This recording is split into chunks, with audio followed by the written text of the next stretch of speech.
jadikan bulan Maulid ini momentum. Jadikan bulan Maulid ini momentum kebangkitan kita untuk lebih dekat lagi, untuk lebih semangat lagi mempelajari tentang Nabi Muhammad sallallahu alaihi wasallam. Kalau mungkin selama ini kita masih teledor, kita masih lemah, kita masih acuh tak acuh dengan sirahnya Nabi, siapa itu Nabi Muhammad.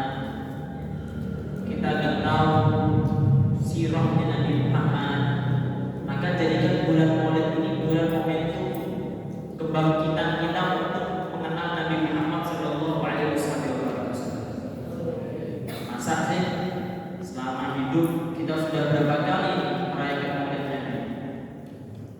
Kita selama hidup sudah berapa kali kita melewati bulan Maulid Nabi, bulan Rabiul Awal? Berapa kali? 10 kali, 15, 20, 25, 30 dan seterusnya. Tapi pengetahuan kita tentang Nabi Muhammad tidak bertambah, bahkan mungkin berkurang. Lambat laun tidak pernah penasaran bagaimana sih sirahnya Nabi Muhammad, bagaimana sih karakteristiknya Nabi Muhammad sallallahu alaihi wasallam. Kita hadir Maulid sudah tidak terhitung ya. Hadir Maulid sudah berapa kali? Sudah terhitung. Sudah Maulid, dari Maulid ke sini, ke Maulid sana, dari Maulid sini, Maulid ke sana. Apalagi bulan Maulid banyak acara Maulid. Tapi apa perkembangannya? Apakah kita lebih dekat sama Nabi Muhammad? Apa kita pengenalan kita lebih banyak lagi dari tahun sebelumnya, atau stagnan, nggak bertambah, apalagi benar-benar berkurang? Karena itu jadikan bulan Maulid yang akan datang ini sebagai bulan momentum kebangkitan kita untuk mengenal Nabi Muhammad lebih banyak lagi, insya Allah. Karena kalau bercerita tentang Nabi Muhammad sallallahu alaihi wasallam itu walaupun seluruh waktu kita sibukkan untuk membahas Nabi Muhammad tidak akan cukup. Walaupun seluruh kertas-kertas yang ada di muka bumi ini dikumpulkan untuk menulis sirahnya Nabi Muhammad sallallahu alaihi wasallam, maka tidak akan cukup. Apa kata Habib Ali bin Muhammad bin Habsyi dalam kitab Muwaris al-Tijarah? Walaqad intasara sallallahu alaihi wasallam bil mahasin al-akhlaq bima tadiqu an kitabatihi butuhul awraq. Rasulullah sallallahu alaihi wasallam tersifati dengan sifat-sifat yang mulia, dengan akhlak-akhlak yang mulia. Bima tadiqu an kitabatihi butuhul awraq, terasa sempit kertas-kertas yang dikumpulkan ketika harus mensifatkan, ketika harus mengekspresikan bagaimana Nabi Muhammad sallallahu alaihi wasallam. Karena ini makhluk yang paling mulia, makhluk yang paling dicintai oleh Allah Subhanahu wa taala. Karena itu kita muliakan Nabi Muhammad SAW, dimuliakan oleh Allah Subhanahu wa taala, ya kita harus juga memuliakan Nabi Muhammad sallallahu alaihi wasallam. Apa-apa yang dimuliakan oleh Allah, kita juga harus memuliakannya. Wa man yu'azzim sya'airallahi fa innaha min taqwal qulub. Barang siapa yang mengagungkan syiar-syiar Allah, maka itu daripada tanda ketakwaan di dalam hati.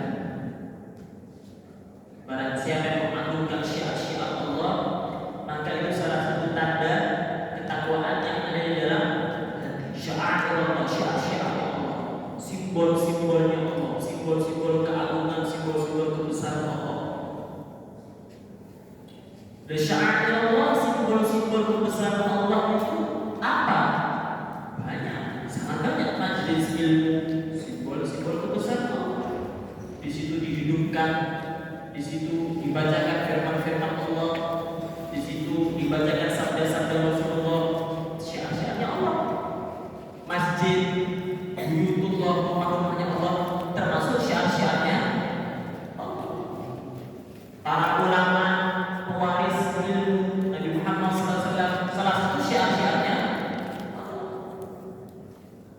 band keturunan Nabi Muhammad SAW, termasuk syiar-syiarnya wa a'zam sya'airillah fi hadzal ardi huwa Nabi sallallahu alaihi wasallam. Akan tapi syiarnya Allah yang paling agung, syiarnya Allah yang paling mulia adalah Nabi Muhammad sallallahu alaihi wasallam. Karena itu jadikan bulan Maulid ke depan ini untuk momen perbaikan kita, untuk mengenal lebih dekat lagi dengan Nabi Muhammad SAW. Mungkin selama ini kita sudah pelajari, mungkin kita sering dengar sirah Nabi Muhammad, sirah Nabi Muhammad ya. Jadi di pondok pesantren mungkin ada pelajaran sirah Nabi Muhammad, ada nggak? Sirah, sejarah tentang Nabi Muhammad SAW.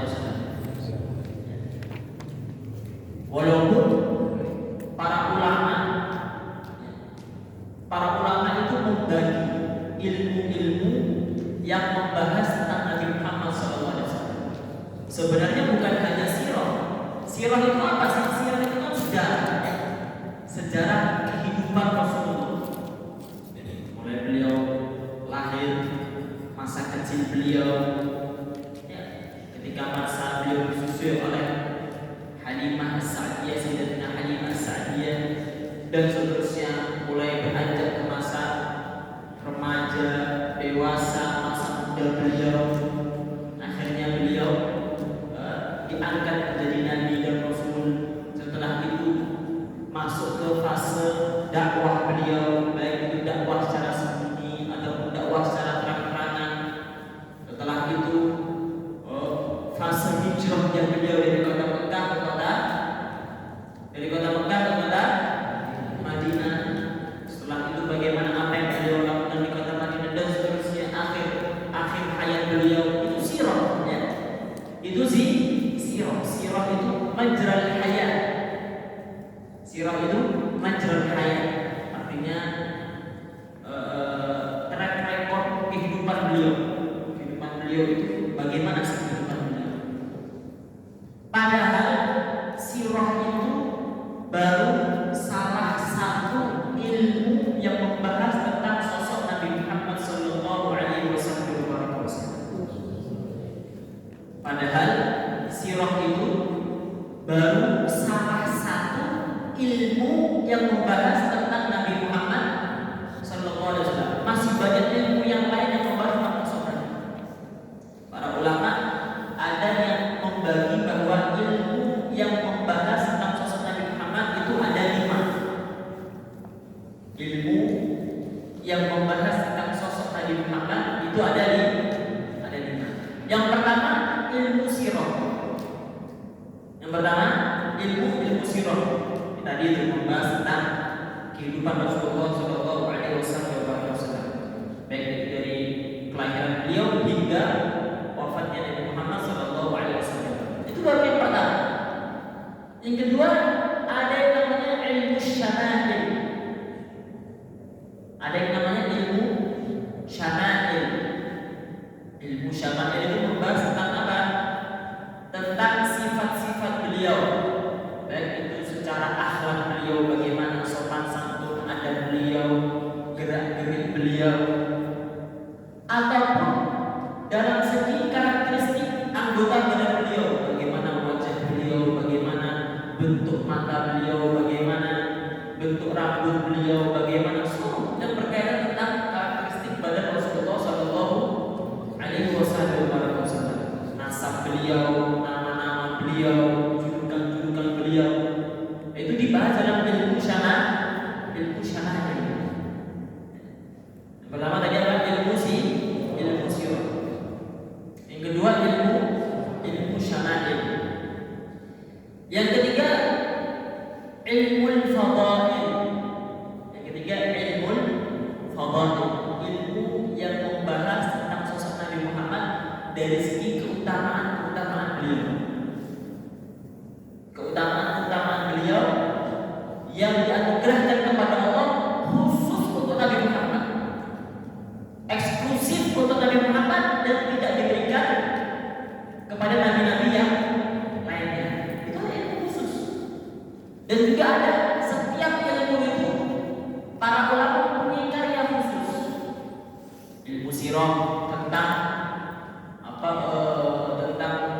kehidupan beliau dari lahir sampai wafat, ada kitabnya sendiri. Mungkin yang banyak dipelajari di pondok-pondok pesantren, mungkin Khulasah Nurul Yaqin, kitab Nurul Yaqin, ya pelajari ya tentang ilmu sirah. Ilmu sirah walaupun di sana sedikit dibahas tentang mungkin ada syama'ilnya dan seterusnya. Ada kitabnya tersendiri. Ilmu syama'il, ilmu tentang bagaimana sih karakteristiknya, sifat-sifatnya Nabi, akhlaknya Nabi bagaimana, cara makannya Nabi gimana, cara minumnya Nabi gimana. Ada kitabnya sendiri. Banyak. Di antaranya kitabnya Imam Yusuf An-Nabhani, kitab Wasailul Usul. Itu membahas khusus tentang syama'il, sifat-sifatnya Nabi. Baik itu sifat-sifat adab, secara akhlak ataupun secara karakteristik, bagaimana badannya beliau, bagaimana bajunya beliau, bagaimana imamahnya beliau. Ada kitab-kitab tersendiri. Yang ketiga ilmu fadail. Yang ketiga ilmu fadail, tentang keutamaan Nabi yang dimiliki oleh Nabi, tidak dimiliki oleh nabi-nabi yang lainnya. Ada kitab tersendiri. Apa keutamaan Nabi yang tidak dimiliki oleh nabi-nabi yang lainnya, yang dimiliki oleh Nabi Muhammad saja? Banyak. Di antaranya dalam hadis qul utitu khamsan lam yutahunna ahadun min al-anbiya qabli. Dalam hadis yang diriwayatkan oleh Bukhari dan Muslim, aku diberi 5 perkara yang tidak diberikan, 5 perkara ini tidak diberikan kepada nabi yang lain sebelumnya. Di antaranya apa? Di antaranya nusirtu birru'bi masirata syahr. Aku diberi pertolongan oleh Allah Subhanahu wa taala dengan diletakkannya rasa takut di dalam hati-hati musuh-musuh Nabi Muhammad SAW. Ketika mau perang, itu musuh-musuh Nabi, musuh-musuh umat Islam itu sudah takut duluan. Masirata syahr, dalam jarak perjalanan 1 bulan. Belum pernah, masih perjalanannya masih jauh. Perjalanan itu ditempuh 1 bulan, tapi musuh sudah takut duluan. Itu salah satu pertolongan Allah yang Allah memberikan kepada Nabi Muhammad SAW. Di antaranya lagi uju'ilat liyal ardu masjidan wa tahura. Dijadikan untukku dan untuk umatku, maksudnya setiap tanah ataupun muka bumi manapun selama itu suci, maka boleh untuk sholat di dalamnya. Tidak harus di masjid. Artinya tidak ada tempat khusus kalau misalkan tidak sholat di situ, maka tidak sah sholatnya, tidak sah ibadahnya. Mau di masjid, mau di rumah, mau dimanapun, walaupun di masjid mempunyai keutamaan yang lebih, ya. Artinya selama tempat itu suci, selama tempat itu memenuhi syarat dan bisa untuk dilaksanakan sholat, maka boleh untuk sholat di situ. Ya, walaupun tempat-tempat seperti masjid, ya, apalagi Masjidil Haram, Masjid Nabawi, itu mempunyai keutamaan yang lebih. Akan tapi berbeda dengan umat-umat yang lainnya. Umat yang lainnya, kalau misalnya ditentukan tempat di sini, kalau misalkan tidak beribadah di tempat sini, maka tidak sah. Ditentukan. Dan di antara keutamaan yang Allah SWT berikan kepada Nabi Muhammad, wa uhillat liyal ghanaim, dihalalkan bagiku al-ghanaim, harta rampasan perang. Umatnya Nabi Muhammad SAW, itu Nabi Muhammad ketika berperang bersama para sahabatnya, boleh untuk mengambil al-ghanaim, boleh untuk mengambil harta rampasan perang. Kalau umat zaman dahulu nggak boleh mengambil harta rampasan perang. Itu harta rampasan perang itu dikumpulkan jadi satu, nanti ada api yang menyambar, mengalami musuh. Bilang nggak boleh dimakan, nggak boleh diambil. Tapi untuk umatnya Nabi Muhammad boleh. Itu salah satu keutamaan Nabi Muhammad yang tidak dimiliki oleh nabi-nabi yang lain. Itu yang ilmu yang berapa ya? Ilmu yang ketiga. Yang keempat, ilmu dalail. Ilmu ad-dalail. Apa itu ad-dalail? Yang membahas tentang kenabian Nabi Muhammad, tanda-tanda kenabian Nabi Muhammad, mukjizat-mukjizatnya Nabi Muhammad SAW. Itu ada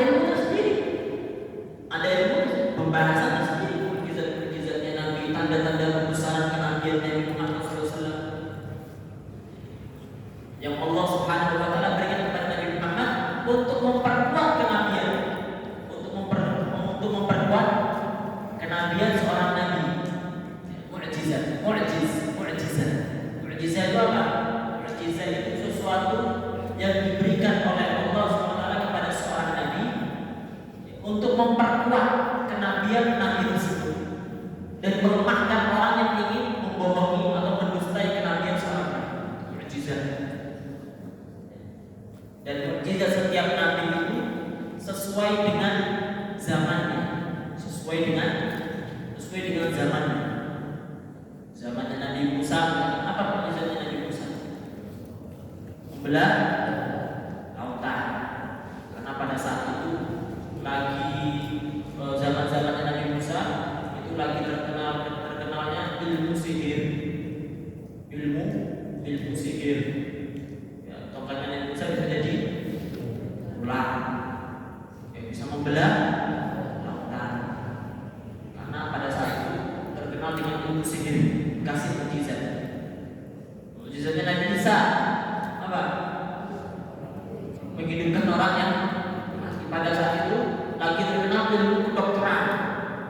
Ya, meskipun ilmu kedokterannya beda sama sekarang, tapi awalnya lagi viral, lagi terkenal pada zaman Nabi Isa yaitu tentang pengobatan. Ahli pengobatannya pada saat itu mensyirikkan Allah dan seterusnya. Nabi Isa dikasih mukjizat. Apa? Menghidupkan orang yang mati. Bisa.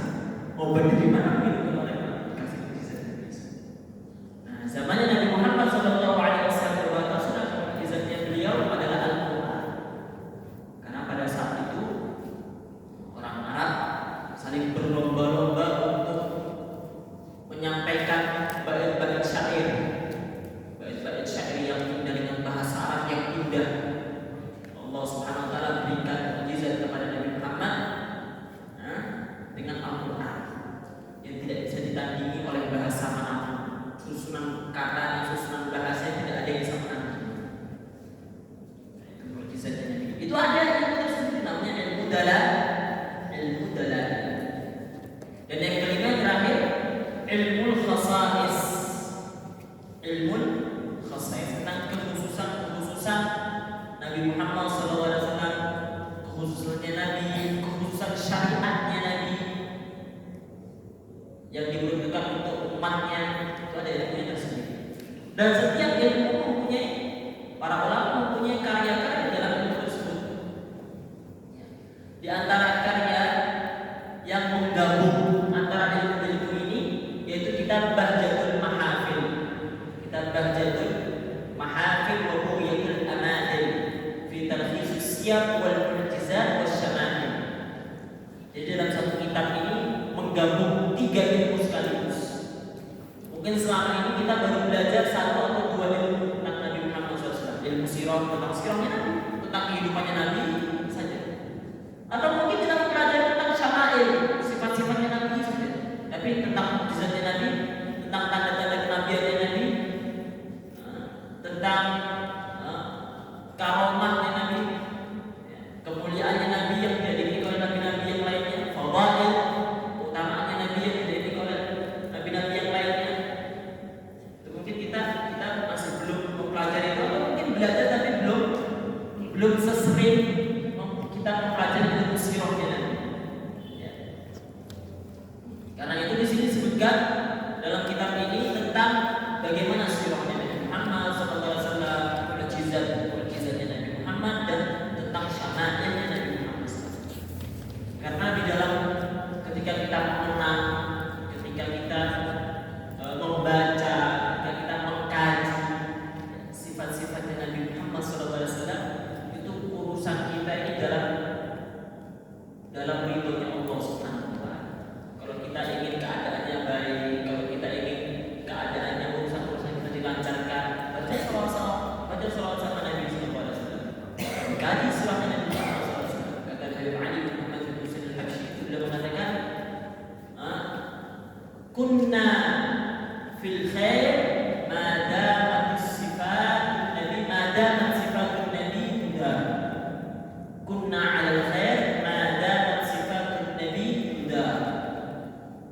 Kita ini dalam kebaikan selama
Nah, di sini banyak menyebutkan tentang sirahnya Nabi SAW. Di bagian pertama di kitab ini membahas tentang sifat-sifatnya Nabi Muhammad, sirahnya Nabi Muhammad Sallallahu Alaihi Wasallam.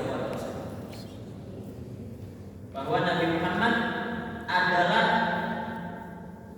salah satu daripada jenisnya kita, seorang manusia. Allah SWT berfirman, "Laqad ja'akum rasulun min anfusikum." Telah datang kepada kalian semua seorang utusan min anfusikum, dari jenis kalian. Dari jenis kalian yaitu seorang manusia. Akan tetapi basyarun la kal basyar. Muhammadun basyarun la kal basyar, bal huwa kal yaqut baina hajari. Nabi Muhammad memang manusia, tapi bukan seperti manusia yang biasa. Min anfusikum, dari jenis kalian, dari jenis manusia. Soalnya apa? Untuk ditiru, untuk ditaklasi, untuk dicontoh. Seandainya seorang nabi itu dari jenis malaikat, kita akan beralasan itu kan malaikat, itu kan kita punya hawa nafsu. Gimana kita akan contoh? Gimana kita akan jadikan panutan? Kan malaikat dari jenis manusia, dari jenis manusia. Tapi ingat, bukan manusia sembarangan, bukan manusia seperti dia biasanya. Laqad ja'akum rasulun min anfusikum. Bahkan di dalam bacaan yang lain, dalam bacaan yang lain, riwayat qiraah yang lain dibaca laqad ja'akum rasulun min anfusikum, bukan min anfusikum, min anfusikum. Kalau belajar qiraah Al-Qur'an itu ada bacaan-bacaan yang dibaca dengan difathahkan fa-nya, min anfusikum. Artinya apa? Telah datang kepada kalian seorang utusan dari seorang yang paling berharga di antara kalian, yang paling mulia di antara kalian, yaitu Nabi Muhammad Sallallahu Alaihi Wasallam. Dan Nabi Muhammad Sallallahu Alaihi Wasallam itu berasal dari keluarga yang bersih. Artinya keluarga yang bersih, hubungan antara orang tuanya dan ke atasnya itu tidak ada dari keturunan zina, tidak ada dari keturunan sifah. Karena orang-orang zaman jahiliyah itu mereka nggak tahu, belum ada syariat Islam, mereka nikah seenaknya, ya. Belum ada peraturan yang mengatur pernikahan mereka. Bahkan di sini disebutkan bahwa orang-orang zaman jahiliyah itu jenis pernikahan mereka itu ada 4 jenis pernikahan. Ada 4 jenis pernikahan. Artinya ketika ada seseorang ingin menikahi seorang perempuan, maka cara mereka itu berbeda-beda sampai 4 macam pernikahan. Nah, salah satu macam pernikahan yaitu salah satu caranya seperti yang dianjurkan, seperti yang ditertibkan syariat Islam hingga saat ini. Dan seperti inilah keluarga Rasulullah SAW menikah sampai ke atas. Bagaimana? Ya seperti sekarang, yakhtubur rajul ila rajul waliyatahu. Jadi ada seorang laki-laki meminang seorang perempuan lewat walinya, meminta anak perempuannya. Fayusdiquha, artinya diberi mahar, setelah itu dinikahi, diberi mahar. Artinya seperti pernikahan sekarang yang sesuai dengan syariat Islam.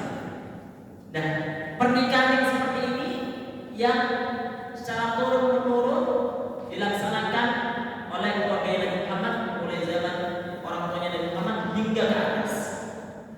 Adapun pernikahan macam-macam pernikahan yang lainnya yang tidak sesuai dengan syariat Islam, keluarganya Nabi Muhammad, nenek moyang Nabi Muhammad, kakek moyang Nabi Muhammad tidak pernah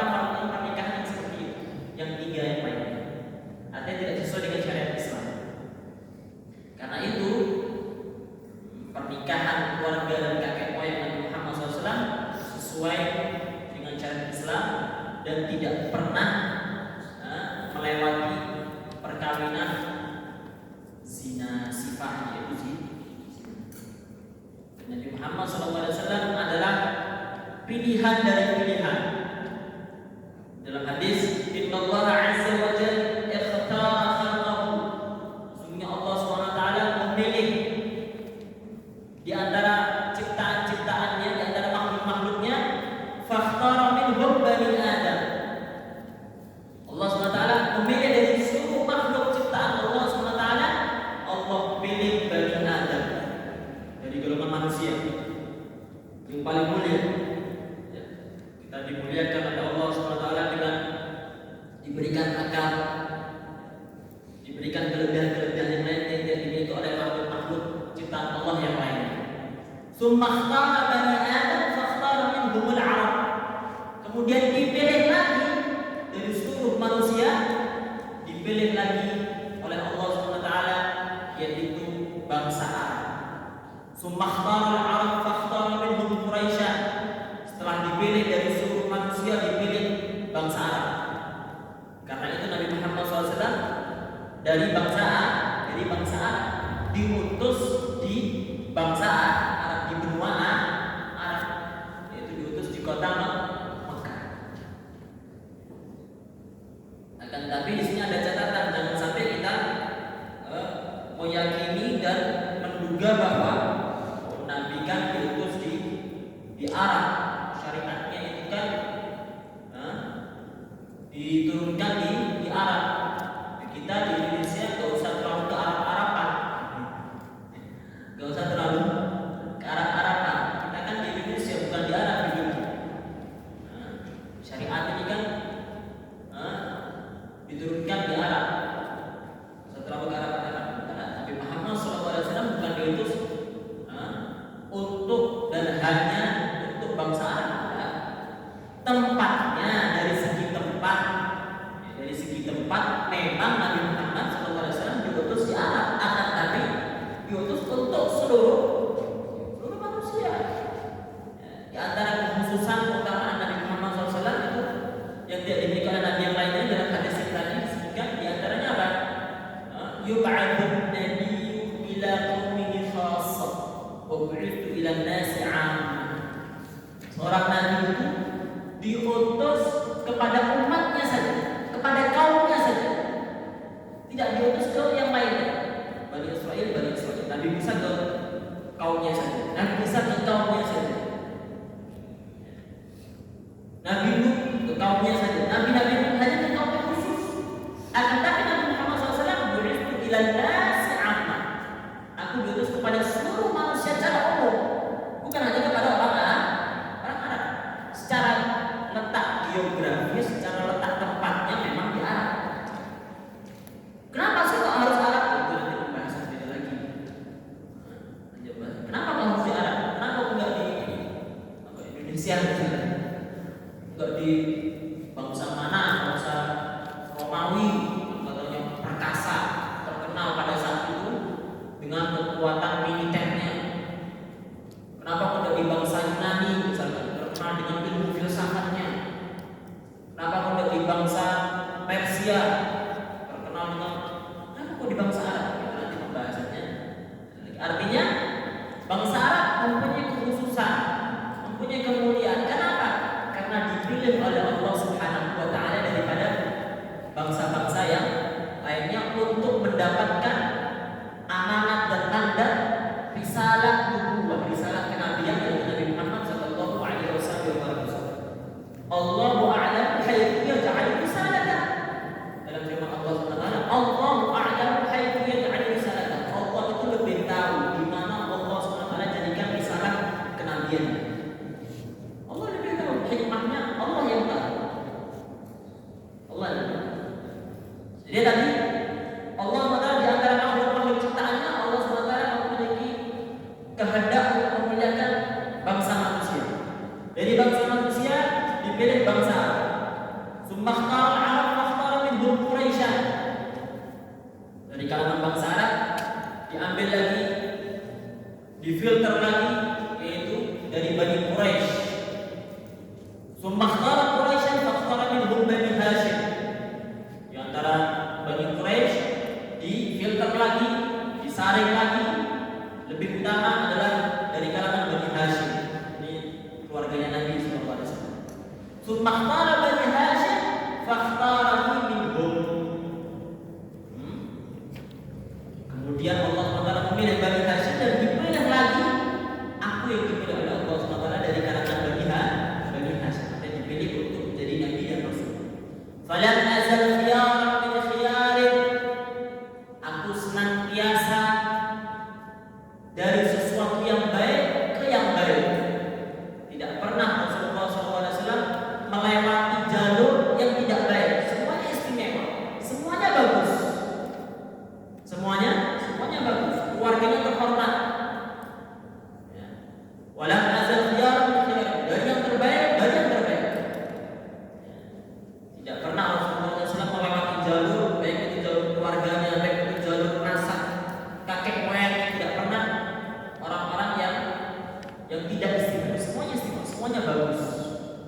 mungkin Nabi Muhammad SAW masa kecil seperti kita. Nah, itu hati-hati. Ya. Adab ma'an Nabi, beradab ketika mensifatkan Nabi. Memang Nabi SAW seperti kita, tapi tidak seperti kita. Dalam segi ketika masa kecilnya bagaimana, ketika masa remajanya gimana. Ini pilihan dari pilihan. Ala man ahabbal Arab fa bi hubbi ahabbahu wa man abghadal Arab fa bi bughdi abghadahu. Ketahuilah sesungguhnya barang siapa yang mencintai bangsa Arab fa bi hubbi ahabbahu. Karena kecintaanku maka aku juga mencintai mereka. Orang yang mencintai bangsa Arab karena kecintaanku maka aku akan mencintai mereka. Wa man abghadal Arab fa bi bughdi abghadahu. Barang siapa yang membenci bangsa Arab karena kebencianku maka abghadahu, aku akan juga membenci mereka. Ini nas langsung dari Rasulullah sallallahu alaihi wasallam. Artinya ketika disebutkan suatu bangsa atau suatu ras, artinya bukan tentang siapa yang lebih utama, akan tapi tentang bagaimana keimanan kita mengimani ini semua. Jangan sampai kita kembali kepada zaman jahiliyah. Jangan sampai kita kembali kepada zaman jahiliyah yang selalu menilai orang dari rasnya, yang selalu menilai orang dari sukunya. Itu ajaran zaman jahiliyah, orang-orang jahiliyah.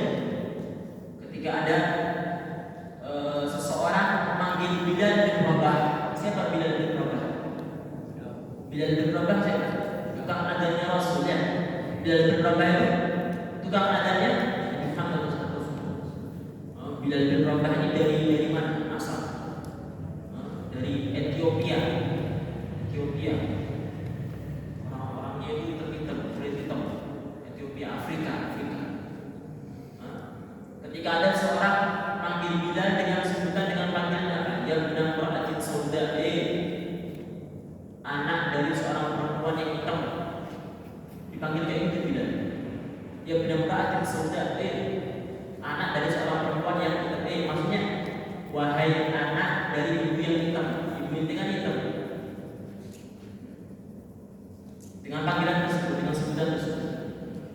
Nah, didengar sama Rasulullah SAW. Apa kata Rasulullah? Innaka murun fika jahiliyah. Orang yang manggil tersebut dalam diri ente, dalam diri anda itu ada sedikit sifat jahiliyah. Artinya memanggil orang, menyebut orang karena sebutan ras, karena sebutan warna kulit. Apalagi jangan sampai mengolok-olok seseorang karena orang tuanya. Ini nggak boleh dipakai bahan guyonan ya, nggak boleh dipakai bahan guyonan. Manggil orang dengan sebutan orang tuanya, manggil orang dengan nama orang tuanya atau dengan pekerjaan orang tuanya. Ya, ini ada kebiasaan zaman jahiliyah, orang-orang zaman jahiliyah. Artinya ketika di sini disebutkan bangsa Arab, ketika disebutkan yang berkaitan tentang suku, yang berkaitan tentang ras, itu semua bukan bahwa ini lebih baik daripada kita. Inna akramakum indallahi atqakum, yang paling baik di antara kalian adalah orang yang paling bertakwa. Artinya mendekatkan kepada kita bagaimana sih keimanan kita ketika mengimani semua ini yang datang dari Rasulullah SAW. Bagaimana kita mengakui ini nas langsung dari Rasul, bukan tentang berbicara tentang suku, berbicara tentang ras, berbicara tentang etnis tertentu lebih punya, bukan. Bagaimana keimanan kita mengakui sabda-sabda yang datang dari Rasulullah Sallallahu Alaihi Wasallam. Rasulullah SAW dari bangsa Arab, yang mencintai Arab dicintai sama Rasulullah, yang memusuhi Arab dimusuhi sama Rasulullah Sallallahu Alaihi Wasallam. Dan Rasulullah SAW selalu berpindah dari sulbi yang satu ke sulbi yang lainnya, dari orang istimewa ke orang istimewa yang lain. Tidak pernah Rasulullah SAW melampaui atau melewati jalur yang tidak istimewa. Bahkan suatu saat paman beliau Al-Abbas Abdul Muttalib itu beliau pernah menyampaikan satu bait syair. Artinya ada beberapa bait syair yang sangat banyak.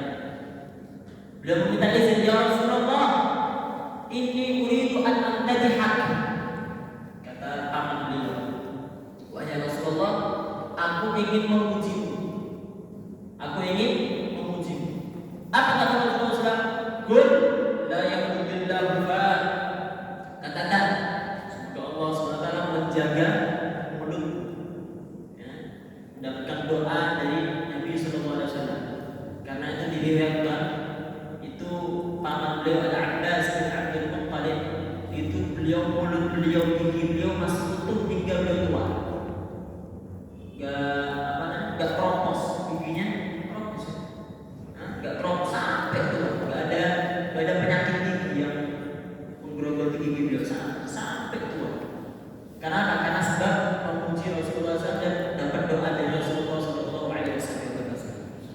Apa yang dikatakan oleh beliau? Min qabliha tinta fil zidan wa fi mustawda'i haythu yusawul waraqu thumma halaqat bila la bashar anta wa la mudghatu wa la 'alaqu. Artinya sebelum ada ini semua, Rasulullah SAW sudah disiapkan cahaya beliau oleh Allah Subhanahu wa taala. Ketika Allah SWT menciptakan Nabi Adam, dititipkan cahaya ini di sulbi Nabi Adam. Ketika turun ke muka bumi, terus Banu Fatar Kamusafi bersama Nabi Nuh di bahtera beliau.